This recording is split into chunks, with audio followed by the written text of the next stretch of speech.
And good morning, good afternoon, and a very good evening to you. We're going to put a tube, a party, feeling grand. Whatever, A&Q Wednesday, everybody. I've decided I'm going to do A&Q Wednesday, not every month. I'm going to miss a month. So I'll do a month of A&Q Wednesday, and then a month after that will be no A&Q Wednesday. And then the month after that I'll do it again. So bear that in mind. So if you'd like to submit a question to A&Q Wednesday, please go to the description box below. There is an email link there. As well as links to other things as well. Okay, anyway, enough waffle. Let's go again. I'm still recovering from my cold, or was it?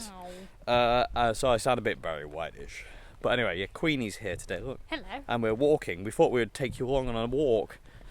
Miles from anyone. You know. Apart from that butterfly that's walking alongside us. Walking? Flying, Dave. Walking butterfly. Yeah, walking butterfly. Anyway, let's talk some questions. My arms already hurting. Do you want me to hold it? No, it's alright.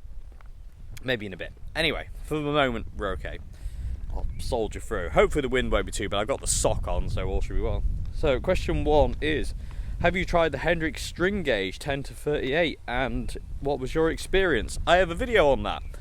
I don't know what it's called, because it was a long time ago.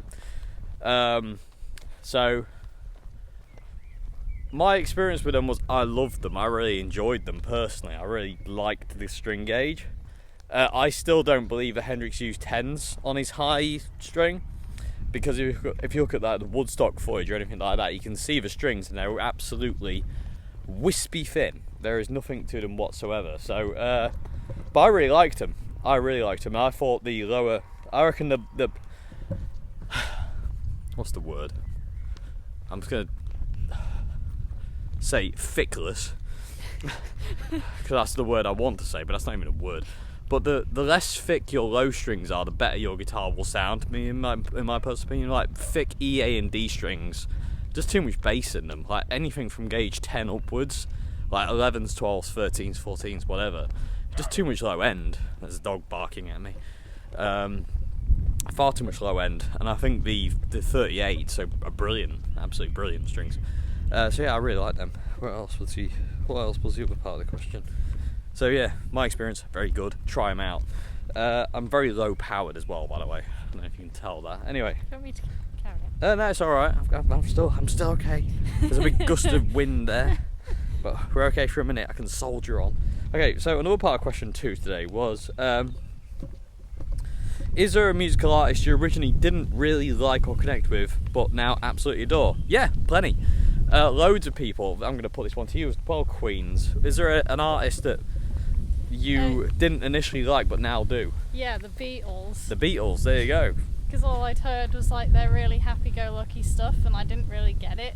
And then I started hearing some of their darker stuff. Yeah. And suddenly, the rest of it made sense to me as well. So Yeah. now I like most of their stuff. Yeah.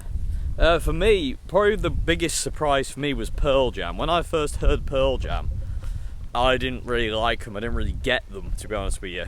I was kind of like, meh, yeah, they're all right. And then I was lent, because I had some bits and pieces of them here and there that I'd been given. And then I heard Black, and it just clicked. And then that was that. Other people, I mean, there's quite a lot of people, to be honest with you. I'm kind of like, not sure about that. And then all of a sudden it clicks. So there's I don't know, there's far too many for me to kind of like, go through constantly. I do apologise about any wind who It's because I'm here.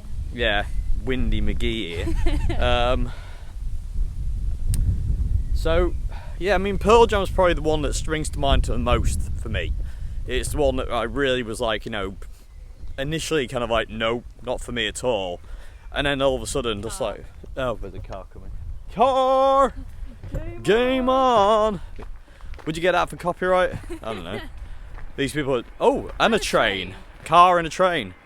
So we just need a plane now, and then we can have planes, trains and automobiles. But I don't see John Candy anywhere, sadly. Anyway, I'm going to keep talking and let you see the train. But yeah, Pearl Jam was the biggest thing for me, definitely. There have been other bands where I've needed gateway songs, as I call it, like songs that kind of like bring you into them. But Pearl Jam was one where I was initially like, nope, don't like them at all, they're rubbish, meh, meh, meh, meh, meh. And then all of a sudden I was like, yeah, Pearl Jam, yeah! I That gave me a headache. Anyway, so yeah, there you go. So yeah, so I hope that's a question. Moving on to question 2 now. So question 2 today is... I thought there was another car coming there. Question 2 today is, I am thinking of selling my Fender Deluxe 65 reissue tube amp and going over to solid state. The main reason is that I can't get breakup at lower volume. Indeed, that is one of the big issues of valve technology. I'm into clean Hendrix tones. I quite like the look of the orange Super Crush, as well as a Marshall DSL. There's no point going Marshall DSL because it's valve, you have the same issue. I'd love to hear your thoughts. Boss Katana! Who thought I wasn't going to say Boss Katana? And even Queenie goes, it's just Boss Katana, isn't it, Dave? Yes, Boss Katana. Boss Katana. So your options are the Boss Katana, Boss Katana, Boss Katana, or Line 6 Catalyst. Yeah, there's a new kid on the block, which I will review, and when I can afford to buy one. But, oh, see, now we've got a plane. Somewhere in the sky. And look at the sky, look at the sky. How amazing is that? So I can't go any further now, because it's a railway line, and you get, fined if you're on a railway line. So I'm well, you're allowed to cross it, but I don't like it. Yeah, you can cross. Yeah, Queenie has a bit of a problem with crossing railway lines. She doesn't like them. But yeah, so, if you're going for Jimi Hendrix, in all fairness, you can't really go wrong with, I'm really dark there, aren't I? You're really dark anyway, Dave, inside. So, yeah, I mean, Boss Katana is there's a van coming by, hang on a minute. Boss Katana is the way I would always go, but again, like I say, the Line 6 Catalyst is a new contender, new kid on the block, definitely. The thing is amazing. I've only played through one once, and I really want to buy one. Sadly, I think I'll only be able to afford to buy the 60 watter, so that could have its limitations. But I don't know until I do it, people of the tube, so we will find out. But if you're after Jimi Hendrix stuff, Boss Katana rules the day. It's got great Uni vibes, it's got a great Jimmy tone. You've got everything you need built into the amp apart from a wah-wah pedal. It's just insane. You get a Katana, get the K-switch, and a Vox Silvertop wah-wah, and you're in Jimmy heaven. So, I don't mind if you want to try and... people of the tube, that brings the end to question 2. So, I've just realised you're really filthy lens. 1 second. Now, this has never happened. Ever. This has never happened. This is a rare occasion. I do apologise about clean. Oh, wow, there we go, we're back. Queenie doesn't like railway lines. She doesn't like crossing over them. But today she said she kind of wants to. For you. This is all for you, people tube. So we're going to walk across the railway line, and then once we get across, I'll answer question 3. But yeah, anyway, I hope I asked a question about Boss Katana. If there's ever any doubt, just go Boss Katana, literally. So we're going to do it. Yay. Yeah. Go on, Queenie, you're first. She's done. Well, I've never seen her actually do this. No, she had to run. I've never seen her do that. That is very cool. I think I've done it once when you've been here. Yeah, well, that's twice now. Well, technically twice, one on the way back. Yeah, well, there you go, people tube. That's facing your fears on a regular basis there. That's pretty cool, my dear. Well done. We've got to go back over it, though, because we need to walk back that way to get to the van. Anyway. But yeah, so anyway, so I hope it's a question, like I say, if any in doubt, Boss Katana it. So question 3. Which way am I? My phone's gone mental. Okay, so question 3 today. I'll tell you what, let's just go and have a perch up here for question 3. And then we'll walk back for question 4. Why not? Well, there's all these here as well. I don't really know why there's so many air fresheners, but there is. Okay, so oh, I've turned the screen the wrong way around. That's clever, isn't it, Dave? Well, It smells nice. Well, that's the idea of them. Well, yeah, but I thought they'd be done by now. Yeah, that's true. Okay, so question 3 today, people tube, is I want to achieve the cleaner, warm, bouncy, crispy car. I want to achieve a cleaner, warm, bouncy, crispier tone that Jimi Hendrix has in One Rainy Wish, Castles Made of Sand, and Little Wing. So you're talking Axis Boulder's Love album. I want to make this my go-to patch in Boss Tone Studio with any external pedals, using an authentic Jimi Hendrix Strat and a Boss Katana 50. I'm struggling to tweak the right knobs and picking the best built-in pedals, as I don't have enough experience. No pun intended there with the word experience, eh? I don't know if you even have a Katana. But I'm begging for a bit of knowledge. So, more specifically, clean versus crunch channel.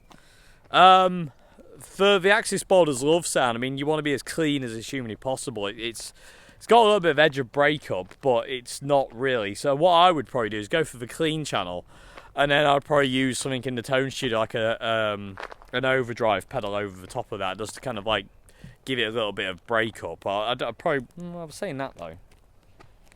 I don't really like the crunch channel personally on the Katana. I think it's a bit of a. It's not weak. It's definitely not weak. I just don't think it's the best, if that makes any sense. I would go maybe even lead channel. Maybe lead channel and turn the gain all the way down. I do apologise if it keeps going really dark, people. The light today is just weird. I can't make head or tail. Look at the sky. I know I'm digressing, but I'm tangent boy after all. But look how weird and mental the sky is. It's like really bright and really dark, but it's really warm. It feels really stormy, but it's fired out for like months now, and it hasn't done anything. Anyway, I would be tempted to go clean channel and maybe add like an overdrive pedal like over the top of it inside the tone studio, or I would go the lead channel and I would turn the gain all the way down. When I play Jimi Hendrix stuff on my Katanas, I tend to just use the lead channel. I don't use the brown mode, I use the lead mode, and I turn the gain down. And I usually have the gain at about 12 o'clock, but for a bit more cleaner Boulders Love, Axis Boulders Love kind of tones, which are kind of clean. They're a lot cleaner than later on, you think of like, Jimi Voodoo Child and stuff like that, and it's a lot more distorted. So I would probably say lead channel and turn the gain all the way down, and then go from there, really. So what would be a good start for EQ?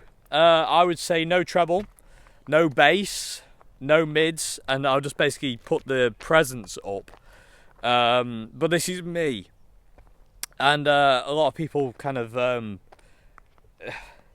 you can only ever use somebody's settings as a jumping off point. You can't, my settings won't necessarily work for you. It doesn't, unless I'm there with your amp and you, it's not necessarily going to work the way, I can't say this, do this, this and this, and all of a sudden it'll work, unfortunately. I wish I could. It would be nice, but I can't. So, like I said, I would recommend like gain all the way down, volume all the way up, channel volume all the way up, no bass, no mids, no treble, turn them all down, and then I would probably have the presence cranked to 10, so I have it all the way up, depending on the guitar and how bright the guitar is, what the pickups are like, what leads you're using, what do you have in the chain. So that's what I would do there. I'll just use the presence. And then if it was still too dark, I would add in some mids, but not a lot. I'd probably put the mids about 9 o'clock-ish, if that, to be honest with you. And then I'd go from there. So, part 3 of this one is best tip I found so far was using the variation mode. I personally despise variation on the Boss Katanas. It's one of my pet peeves about the new Mark IIs. I don't like the variations at all. I think they're kind of weak, but that's me. How should I tweak the fuzz? Turn everything to 10. That's how you tweak a fuzz. If everything's not on 10, he says. It should be. Especially for Jimi Hendrix, as much as possible. All the fuzz, all the level, all the gain, all the, just crank it up, basically. Yep, turn it all the way up.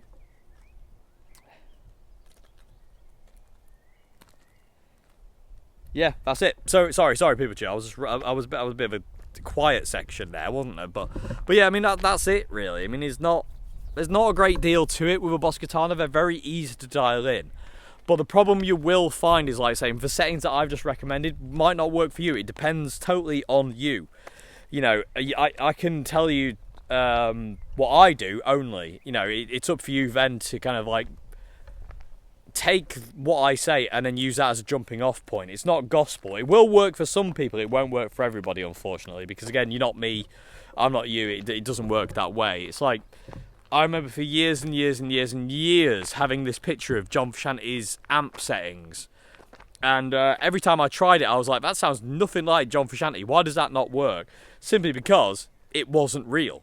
It wasn't the amp he was using. It was basically, you know, it just wasn't it. So there's a cyclist coming, we'll mug him. No, we won't. We all know cyclists don't carry money.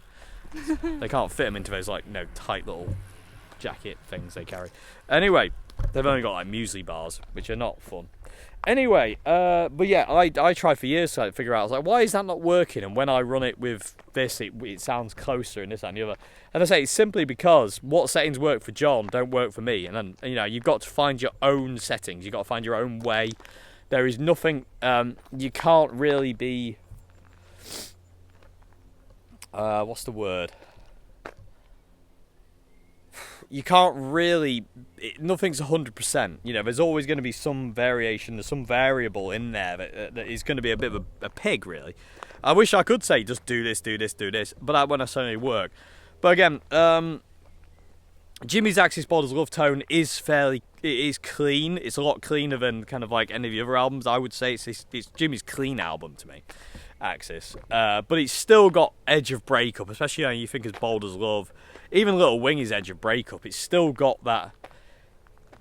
And to me, Axis Borders Love sounds like a Fender amp. It does not sound like a Marshall. I mean, I don't know 100% if Jimmy did use a Marshall on that, or was it the Sound Cities, was it the Sun amps, was it a Fender? You know, I don't actually know what Jimmy used on Axis. I can probably 100% guarantee it's probably a Marshall, but it just has this specific tonality that just screams Fender to me. It really does, you know. It's like a Fender twin amp that's kind of like cranked up. It's got all that kind of clean, kind of Fenderiness, but it's slightly broken up. I don't know. I really don't know. And I don't know. I've read so many articles on Axis Borders Love and other albums of what Jimmy used, and every single article I read contradicts the other. So some people say, "Oh yeah, I used a Marshall on this one." Oh, another train. What? I was hoping that would happen. Yeah. So some people say like he's using a Marshall on this, and then somebody says, "Oh no, he didn't. He used a Fender, or he used a Sound City, or he used some obscure amp, or whatever." It's always no one knows. It's basically, if you weren't there, forget it. The only person I do trust when it comes down to saying anything like that is Eddie Kramer, because he was there.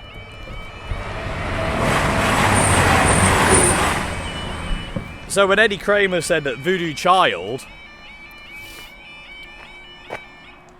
when Eddie Kramer says Voodoo Child was recorded on a Fender with a 15-inch speaker, and Eddie Kramer said it was a Fender Showman, I believe him. All the other people, like they say, "Oh, I heard he was using this," or apparently he was using this, or whatever. You know, there's so many contradictory terms when it comes down to what Jimmy used and how he used it. Like, for instance, the fuzz face, for instance. I've gone off on a bit of a Hendrix tangent here, people too, but bear with me. The fuzz face was not a stock fuzz face. You know, Roger Mayer would make his own things, and they would get shoved inside a fuzz face enclosure, simply because getting your own enclosures, or making your own enclosures back then, was expensive. It made a lot more sense to just take out the gubbins of a fuzz face and shove in his own circuit, you know. And Jimmy didn't like the fuzz face. You know, people said all the time that he found it harsh and nasty. So what he would do is he wanted Roger Mayer to make a bit more of a fuzz overdrive kind of thing, so it was a bit warmer, and you can hear that later on. So none of these fuzz pedals that come out that claim to be Jimi Hendrix fuzz faces sound anything like Jimmy's fuzz faces. But hey, what I know. But again, so many contradictions about what Jimmy used or didn't use, or how he used it, or what did he, you know, have here and there. I mean, for all we know, it could have been just like a Fender Deluxe he used on Axis Borders Love. Who knows? It's all a bit washed out now, isn't it? There's a blue sky over there. Oh yeah, look, it's just the weather. I don't know if you can just see that, people too, but the weather's really strange today. It feels weird as well. There's like a weird atmosphere. Anyway, but yeah, that's what I would say. Boss Katana, maybe lead channel, turn the gain all the way down, and kind of gun the presence. And they say if it's still too dark, use the mids, but keep off the treble. You don't want the treble in there. You know, it'll just sound gross. But yeah, anyway, hope this answers the question. Can we move on to final question of the day? That's not question. Final question. Where's it gone? Oh, I got it. My phone's acting the goat. Okay, hang on one sec, people. I just need to switch hands. There we go. Hello. So I do apologise for being dark, but hopefully you can kind of like still hear me and enjoy the sky. The sky looks amazing. I don't actually know how dark it is because I've got my. It is actually very dark. So I do apologise about the lighting today, but there's literally nothing I can do about it. And I wanted to do something different than just being sat in a room all the time in A&Q. If I do that, it's probably perfect, but I've got to walk backwards. Anyway. Do you want me to hold it? No, because then you have to walk backwards, my dear. It's not safe on a road. Anyway, okay. Final question today, people. Tube. Question 4. Okay, so this has 2 parts to it. Question 1 is, what is John's current live rig? He seems to have dispensed with the Jubilee. Also, what cabs is he using? So, John hasn't dispensed with the Jubilee. I'm guessing this question was sent before they started touring, because the Jubilee is back in situ. John's actually using 3 amps now, which is really cool.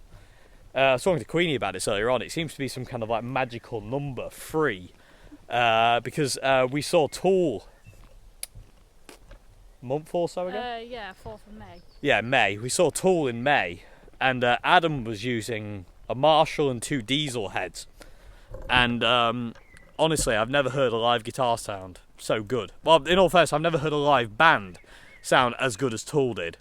And I've probably never heard a band sound that good ever again. They were so... Words don't describe how good they sounded live. It was just absolutely insane. Anyway, John's using a Jubilee, the JMP and the Major. So he's got the master volume in the middle. So he's using all 3 right now. Personally, for me, it's the best John's ever sounded. Looking at the footage, because unfortunately I can't go and see them because they decided to put their ticket prices out of the range of working class people, but let's not get into the class part of this. I think that ticket price is ridiculous, but you've heard my opinions on that, so I'm not going to keep waffling on. But I personally believe this is the best John's ever sounded. Like, his guitar tone sounds immense. I still feel he's getting a bit caught up with kind of like what pedals he's using. Like, you can see him kind of like question his choices sometimes when he kicks on certain pedals. He's kind of like, and he'll kick something off and kick something back on or whatever. So, we've lost Queenie because her alarm went off. Hay fever time? Yep. Yeah, Queenie suffers from really bad hay fever, people with a tube, so she has to keep herself drugged up. So yeah, I personally believe that these 3 amps are the best John's ever sounded. John's using a mixture of cabs. They've all got the Celestion G1275s in though, because he's got the 1960 classic cab and he's also got the JCM 900 cabs, which he's always used.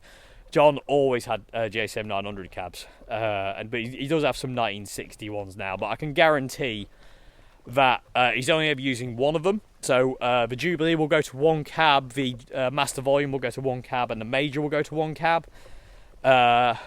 Most probably the B cab. John seems to favour the B cabs. The A cabs will not be used. They're just there just to create a nice free double stack kind of deal. Make John look a bit more like Jimi Hendrix, I think. That's what's going on there. Because Jimmy always used to have 3 stacks, and it looks epic. And if I could do it, I would. Not that I'm jealous of him at all. Anyway, yeah. Like I said, I think it's the best he's sounded, personally. It just sounds immense.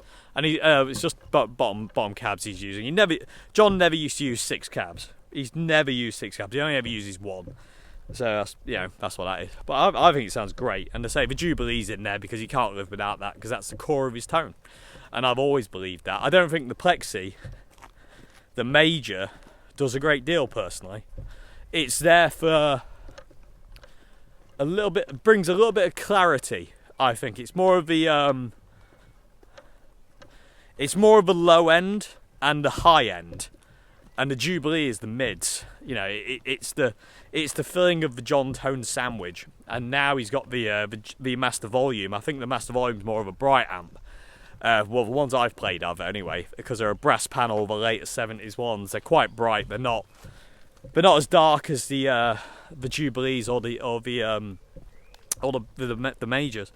So personally, I think the Jubilees for mid-range, the majors for low-end punch, and just basically clank, if you will, because John's got this kind of metallic-y kind of sound to him.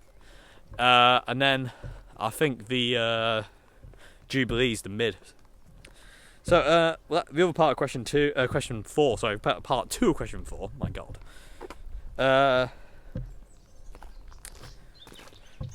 Okay, hang on a minute. I need to stop and read this one. There's quite a lot in this one. I'm a bit confused. Is that a car coming? Yeah. It's going to move out of the way, get off the road. So, this last part. If you got in a time machine and went back to the late 50s, early 60s and bought a pre-CBS Strat, then immediately got back into a time machine with the guitar and returned to present day, do you reckon it would sound, play and create just as well as if it was played throughout the 60 odd years? No. A lot of these old guitars, they sound and play that way because they are what they are. I'm going to wait for this van to go past Silver Jubilee because it's going to be loud. It's going quite fast, which you shouldn't be doing on a country road, but it's alright, it's slowing down for us good. Okay, let's wander up. So no, I don't believe that, because I've played 50s and 60s Fenders and Gibsons which have had no life. They've had like nobody play them. John Entwistle's 62 Strat was a great example of this. That guitar was crap. For lack of a better word, John Entwistle, it was a mint condition Fiesta Red, no van. It's a van mania today. It's them again. He nearly took us out. There's a train coming as well down the way. It's an extremely busy day today out in the countryside. Anyway. But yeah, John Entwistle's 62 Strat was naff. It had never been played, it had never been loved. It was basically a brand new guitar. And because it had never been loved, it wasn't kind of like, there was nothing to it. You know, and I'm a firm believer of guitars will, instruments in general, they respond to how you play them. You know, it's if you love the guitar and you play it a lot, that guitar when you no longer have it will always be a great guitar.